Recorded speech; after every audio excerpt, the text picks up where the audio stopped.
शेतकऱ्यांसाठी आजच्या सर्वात मोठ्या टॉप आणि ठळक बातम्या आपण या ठिकाणी पाहतोय। पहिलीच बातमी निघते कृषी मंत्री मुंडेंसह नेते मंडळी मराठवाड्यातील नुकसानग्रस्त शेतकऱ्यांच्या बांधावर आदित्य ठाकरेंची सरकारवरती टीका।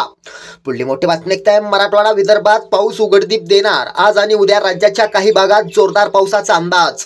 पुढली मोठी बातमी निघते धुळे जिल्ह्यातील शेतकरी पीक विम्यासाठी सरसावले, पीक विमा कंपनीची धाकधूक वाढली।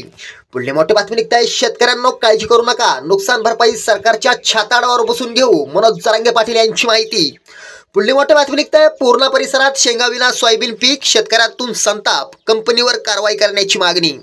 पुढली मोठी बातमी निघते सणासुदीच्या तोंडावर काढणीला आलेले पीक गेलं, शेतकरी लाडका असल्याचं सरकारनं दाखवून द्यावं, राज ठाकरे यांची माहिती। पुढली मोठी बातमी निघते लाडकी बहीण योजना बंद करण्यासाठी नाना पटोले निवडणूक प्रमुख हायकोर्टात, देवेंद्र फडणवीस यांचा गंभीर आरोप। पुढली मोठी बातमी निघते आदित्य ठाकरे यांच्याकडून जालन्यात पिकांच्या नुकसानीची पाहणी, मोसंबी उत्पादक शेतकऱ्याला अश्रू अनावर। पुढली मोठी बातमी निघते परभणीत पावसाचे थैमान, दुधना कसूरा नदीच्या पुराने पाथरी ते परभणी महामार्ग बंद।